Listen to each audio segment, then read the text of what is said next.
It is officially fall, and in this episode, I wanted to create some relaxing, cozy crafts for you to try out in your own spaces. I want to welcome you all here into my channel. Thank you all for stopping in to visit with me today at Heidi's Ensemble DIY. Now friends, there are some weird things happening here on YouTube. They're making some changes. They're bringing AI into the algorithm, and I have been hearing a lot of people leaving me comments telling me their notifications were randomly turned off. They haven't been getting notified of all the new videos that I've had come out in September. These are some of the videos. Make sure to stop by my channel gallery and check those videos out if you missed any of them. I would really appreciate it. Now come along and let's make something beautiful for our homes. I was ready to create a new wreath for my front door, and so I pulled a whole bunch of random florals that I've picked up at the Dollar Tree. These apples, I buy them in a kit from Amazon. It's the best price for faux apples. I will make sure to link that in the comments and in the description box. I'm going to be using a Dollar Tree wreath form that is a 20-inch wide, this darling apple sign, some of these ribbons from the Dollar Tree, and then some of this ticking stripe fabric I get from Hobby Lobby, as well as 2 zip ties and some craft sticks and a whole lot of hot glue. All right, to get our project started, we're going to punch some holes into the apples so that way we can mount the apples onto this craft stick. This is really going to help it stabilize in the wreath.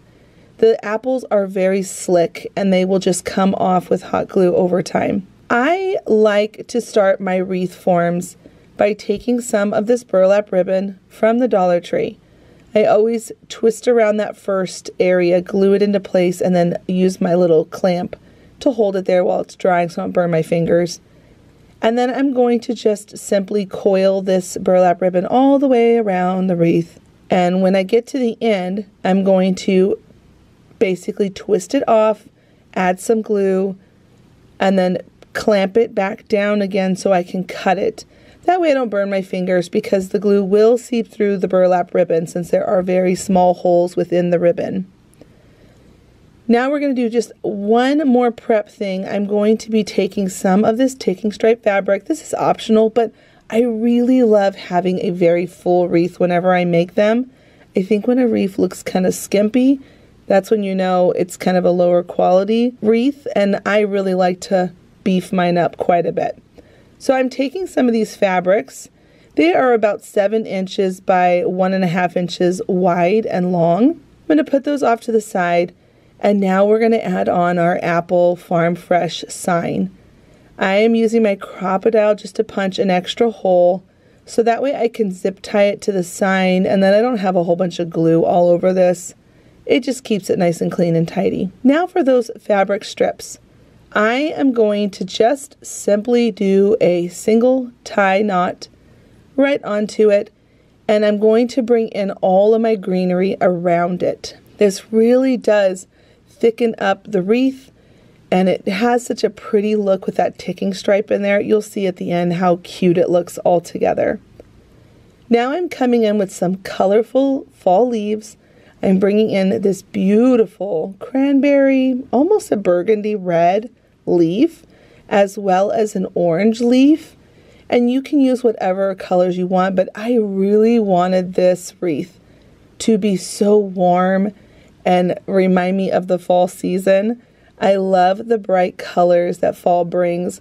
We live in the state of Missouri, and here we have all of that beautiful foliage come through. I love when the colors are so bright when I drive down the street. Oh, it makes me so happy, or I go for my walks in the morning. Now I'm coming in with some very whimsical wispy flowers, some more leaves. I'm really just packing this thing in with all sorts of different foliage and these white large sunflowers. I think the sunflowers definitely are a statement piece, and they match the sign. Now for the apples, you can see that the hot glue is dried. That stick is really going to allow it to stay down in there and hold nicely into the wreath so it doesn't just pop off. The slick surface with hot glue just is not going to work together, so it's best to punch a hole and use a craft stick And then you're just going to sneak that down in there. And these are on there very snugly, and it's not going to have any issues with coming off. Now I'm going to add in just a few more things, looking for any bald areas where I might see some of that burlap ribbon. I don't want to see that ribbon. I want to make sure I'm just adding in. And doesn't that ticking stripe fabric look so cute in there? I just think it looks so perfect for fall. And any more little areas, I'm bringing in some of these tiny florals from the Dollar Tree. Again, all of these florals are from the Dollar Tree. The only thing not from the Dollar Tree is that fabric and the apples, but everything else is Dollar Tree. So just keep filling it in until you get it to a point that it just looks so lush and beautiful. And this is such a relaxing project. I'm basically doing this while I have some music on in my craft room. I actually was listening to Harry Connick Jr. He's one of my favorite jazz singers. I had that playing while I was crafting this wreath, and I felt so relaxed, and I had a candle burning in my room. It was actually an apple and fir candle, which I love. Now I zip tied on my red gingham ribbon, and then I'm going to come on top of that with some hot glue and a brown burlap ribbon. And to finish off the look of that ribbon, I'm going to add in one more sunflower right into the center, and then bring in some more greenery tucked in, another little green leaf down underneath that sunflower. This is really going to be such a substantial wreath on your front door. I hope you give this one a try. It is so cozy for the fall season, and I love the apple theme.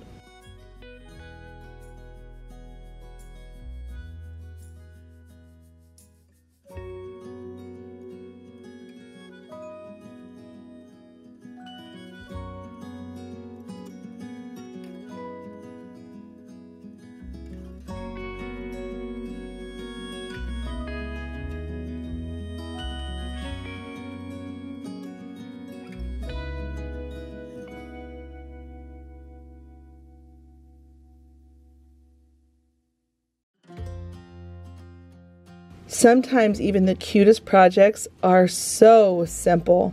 I found this darling little wood box in the crafter section at the Dollar Tree, and I am going to take that plus this little stick, some paint, some ribbon, some moss, and we're going to turn it into the cutest little pumpkin box.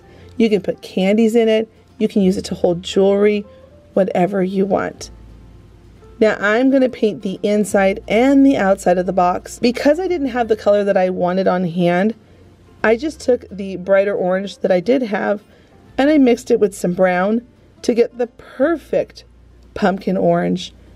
I'm just going to lightly brush this paint on. I don't want to lose that wood texture coming through. I really want that paint to absorb into the wood so that it has a very earthy look to it.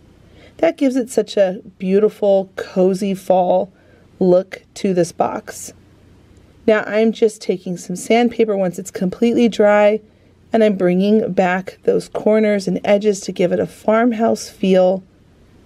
I'm going to hot glue on this twig. I'm adding on even more glue that comes up onto the sides of the stick so that it's really locked into the fiber of that wood. It's going to help hold it on better without having to bring out a drill and some supportive sticks. And while the glue was hot, I am adding on some moss to conceal it because we don't want to see the hot glue. That kind of takes down the quality of the project we're making. And then I'm just going to toss the rest back inside the bag. And this is one of my favorite new techniques I've come up with here in my craft room. I love vintage ribbon when it looks old and wrinkled and well loved. So I am just taking my heat gun and this ribbon I get from the Dollar Tree. I'm kind of chasing it a little bit. It's kind of funny. It's kind of wiggling around. Maybe if I taped it down, it would be a little bit easier to work with. But I'm just gently rubbing my heat gun over, and you can see that it's crinkling up and turning into a beautiful vintage looking ribbon without the cost and price of a vintage ribbon. I am now tying it into a bow. I'm going to snip off the length that I don't want because I don't want it to compete with the box being able to open and close. I'm going to add some glue onto the stick, and then I'm going to just simply attach the bow. This is the cutest, easiest project. It's so relaxing to make it. I hope you give this one a try.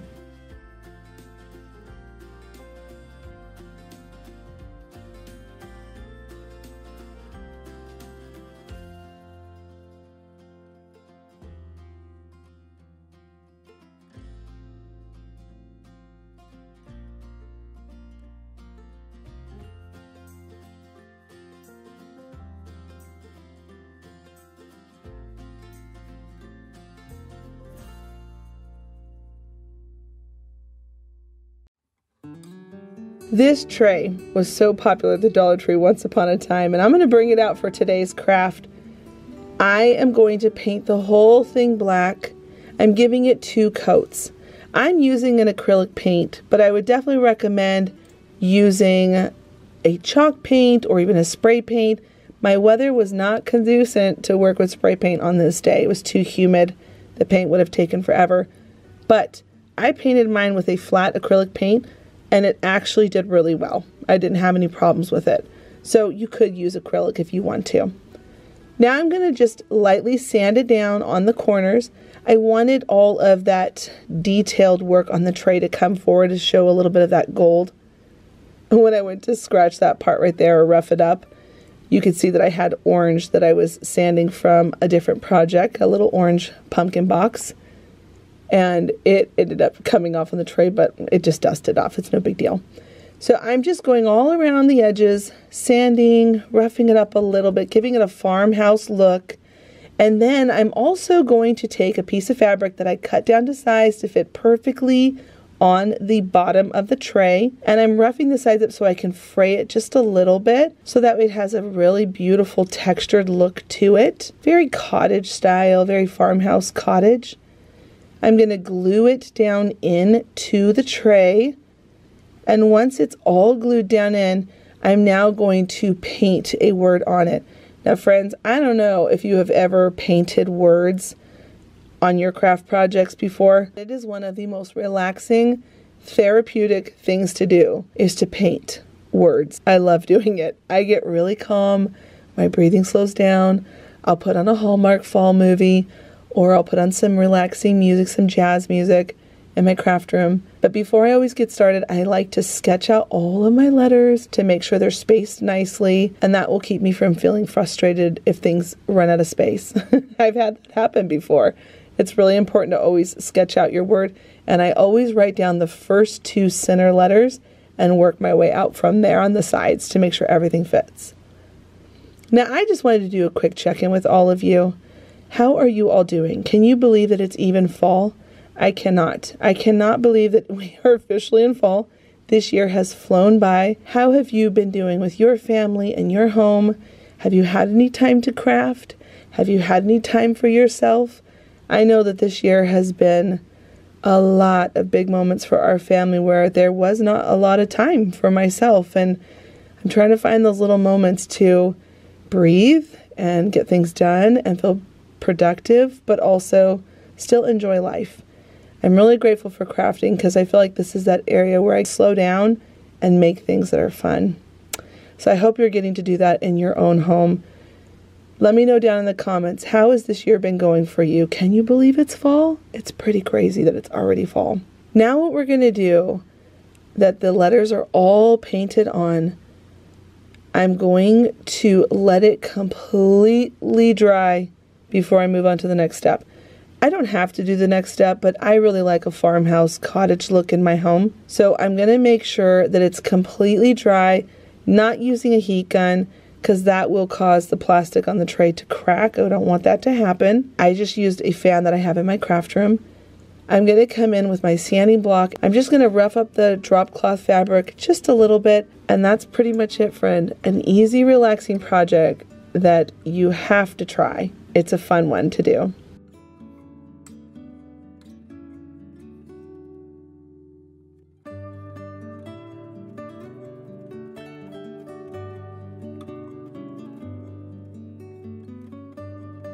That wraps up today's episode. I hope you felt relaxed, you enjoyed these cozy projects, and remember, please don't forget to go and check out my channel gallery and to check your notifications. Also, I would appreciate it if you enjoyed this video to give it a thumbs up, and if you missed the video that came out on Thursday, I'm going to link it right here so you can easily get to it. Thanks so much for stopping by, and until the next episode, bye friends.